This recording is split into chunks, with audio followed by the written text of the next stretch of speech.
Dads, I really need you to hold on to this one today. I need you to know that you're not alone. That the tension that you're feeling of am I enough, that pressure, the weight that you're carrying, it can be so isolating if you're not careful. My dad was a pastor for my whole life. I am incredibly lucky. He's the greatest man I've ever known. He actually flew up this weekend to be here with me. He's sitting down right here, and getting to preach a Father's Day sermon in front of my own dad is the coolest thing. Thanks. Sorry to embarrass you again. Did not mean for that. But the idea that I get to, have him here with me makes me realize how lucky that I am, right? And I think about the fact that he's pastored in big churches and small churches and everything in between. And one of the most profound memories I have is when we came to America in 95 and 98, I started playing baseball. Really, really bad at baseball. Not good at all. But in this picture, I'm playing for the Lakewood Village Little League Dodgers, right? And how good was that game last night? Let me see, any Dodger fans? Yeah, nice. And so the idea, though, for me was I loved playing. I loved getting to go out there and try. I've been bad my whole life at sports. I never got a hit in the 2 years I played. But my dad came and watched me every single game. And I remember one game we weren't sure if he was gonna be able to come because he had to go do a funeral. And I remember the feeling of just disappointment I was experiencing as an 8-year-old. Just wanting him to be there, but understanding, right? Like doing a funeral is an important thing, and God has him doing things that I don't get, and figuring out how to rectify that in a way that an 8-year-old brain can. And as we're warming up and getting ready to play toss, most of the other boys on that team played toss with their dads. And now I'm starting to get sad because I'm looking around and I can't see mine. And so I walk over, I'm on my way to walk to the dugout to grab my glove and try and find one of the coaches to play with in that photo. And there's my dad standing at the dugout. And he's in this 3-piece charcoal gray suit, sweating like crazy because it's 100 degrees in the middle of July. And he says, "Hey, I made it. Let's play catch." And he doesn't have a glove there. And so as we're throwing the ball back and forth to each other, I can see that his hand is getting red, and he's catching it, and you just hear that slap against his hand every time I throw the ball. Doesn't say anything, and he just turns it and he throws it back at me. And it's one of the most profoundly impactful moments of my entire life. And I remember feeling so even comfortable in that moment, seeing how red his hand was getting. I wanted to make it even more red. So I remember just throwing the ball even harder at him. And then eventually it was hey man, relax, or I'm gonna throw it back at you kind of thing there. But my dad has done so many more important things for me in terms of consequences for my life based on the advice that he's giving me and has given me, not the least of which brought us up here to Livermore. But all of those things matter, but the feeling as a kid of just him being there, I remember more than all of the other things. I remember thinking how much he loved me and just how important and special I am. Think, man, my dad cares so much about me that he came there. And what was beautiful about that moment was when I was talking to him about it, he doesn't remember doing that at all. He has no recollection of that story or of that time. And it's just wild that something so consequential for me was just the normal right thing to do for him, right? And that day is similar to what Joseph's life teaches us. That the best way that we can combat the narrative of feeling like we're not enough is by being committed to being present in the moment that we find ourselves as dads. And this is what God wants you to do in the life of your children. Just commit to showing up. You don't have to be perfect. You're not perfect. You know the things that you're garbage at. You know what's bad about you. And so does God, thankfully. And he just asks you to show up. Because the moment you get lost in that narrative of, am I doing enough? You're instantly taken away from where God wants you to be, which is focusing on the right now in front of you. The second thing that we see in Joseph's story, we find in verse 23. It reads like this. It's the verse that says, the virgin will conceive and give birth to a son, and they will call him Emmanuel, which means God's with us. Now, Joseph's gift to the world wasn't a sermon, a miracle, or some legacy of eloquent leadership or massive battlefield bravery, right? It was just this idea that he was willing to trust God, even when life felt hopeless. He stayed on the course that God asked him to walk. He stayed when it didn't make sense. He stayed when the whispers in his village would have gotten louder. He stayed when that inn in Bethlehem turned into the delivery room for his child. He stayed when the angel told him to go to Egypt. And he stayed even though his story wasn't about him. Every time God spoke to Joseph, he obeyed. Every time things got hard, he leaned in. Every time Mary needed support, he covered her. Every time they were in danger, he tried to protect them. The idea that Joseph was willing to play this part, functioning in the background with no applause, no headlines, no quotes to remember him by, but this quiet and gentle trust in God the Father that he wasn't going to abandon him when things got difficult, that he could rely on him. Joseph didn't preach sermons or do miracles. He didn't post wisdom online to become an influencer. And dads, I really need you to hold on to this one today. I need you to know that you're not alone. That the tension that you're feeling of am I enough, that pressure, right, the weight that you're carrying, it can be so isolating if you're not careful. And like Joseph, when he was tasked to take on the most difficult fatherhood role of all time, God's messenger reminds him that he's not alone. In fact, Jesus, his son, right, is going to be this living reminder that God was always with him. And what I love is, as I imagine, as Jesus got older and as Joseph got older, for however much of Jesus' life Joseph got to see, I bet he could envision the promise of God's closeness getting more real to him. This idea that as Jesus grew up and grew closer to his Father, the ultimate being in the universe, that Joseph got to just enjoy. And that tension, that wrestling with the am I enough, began to fade into that obscurity.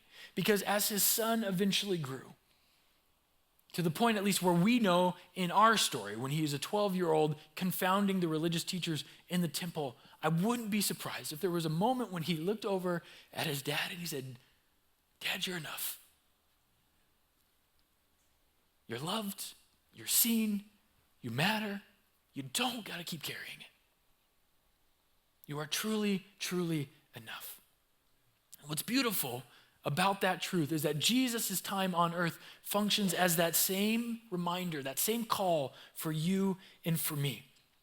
That you're not alone, that God is with you, that relentless pressure where you're constantly trying to battle to remind yourself that you matter, the antidote for that is not more accomplishments.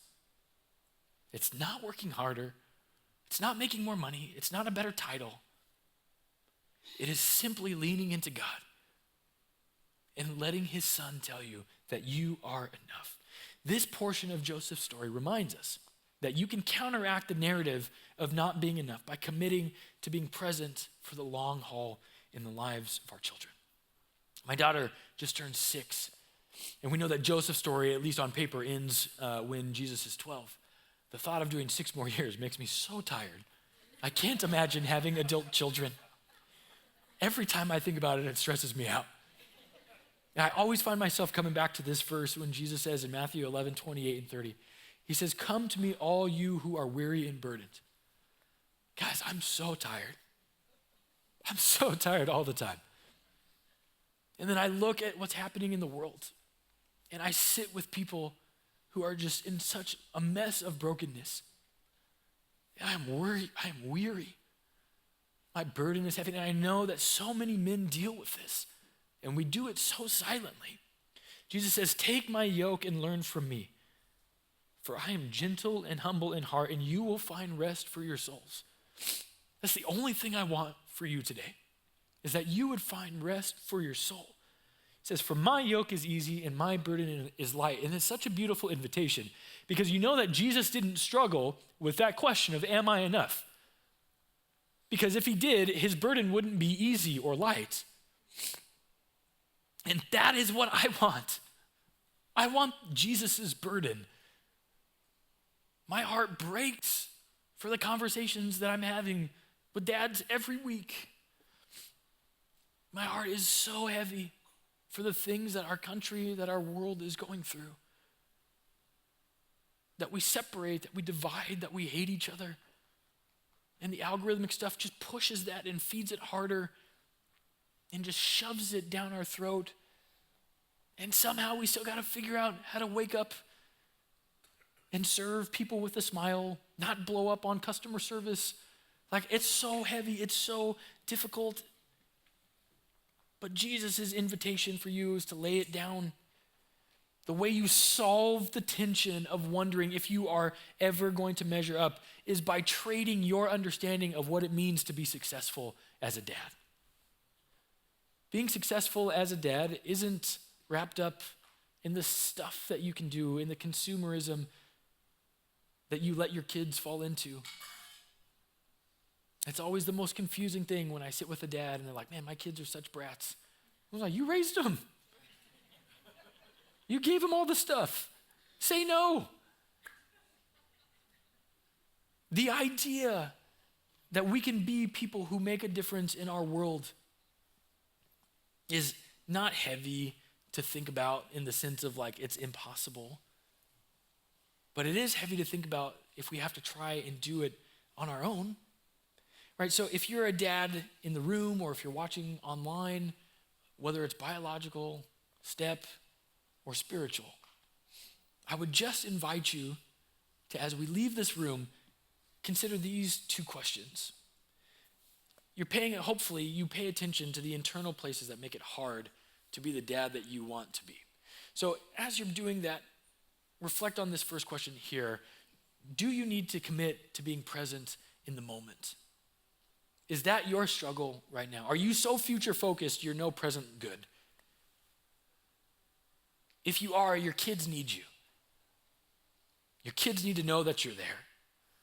That you care more about the world that they're in than trying to create the world that they may not ever even step into. Or maybe for you, the second thing is, you just need to spend some more time planning on being present for the long haul.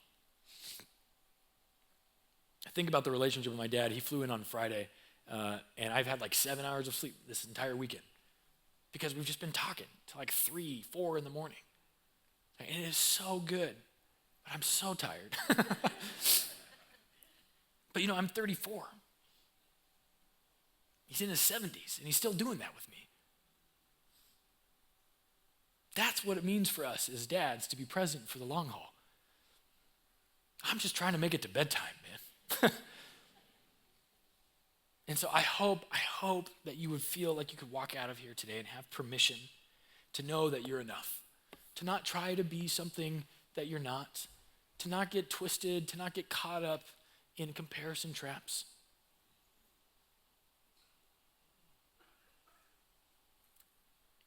Life is hard. Things are heavy. But as a community, we have a chance to be a different type of church than everything around us. That we have a chance to, as men, be emotionally vulnerable, as dads, to be emotionally available, to model what it means, like the song said, to say I'm sorry, or to offer forgiveness.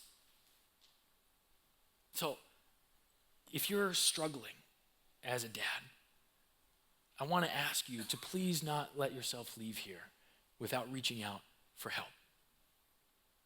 I've got too many friends that have taken their own lives. I don't want that to be the story at this church. I want this place to be safe. I want this community to be real. And the only way that that can happen is if we continue, like we've done through all out this church's history, to be people who are willing to be authentic with one another in deep, beautiful community. If you're a dad who needs help, if you're a guy who's struggling, come to our men's barbecue. We'll stand shoulder to shoulder and stare at a fire together there, and then we'll talk at the fire there, because that's real emotional intimacy. We don't have to make eye contact, I promise. I just don't want you to do it by yourself. I don't have the answers. None of us would pretend like we do, but I do know that it's easier to share in that when we're going through it together. So would you know that you're loved? Would you know that you matter? And would you know that today is for you? That today is your permission to be present and to be loved?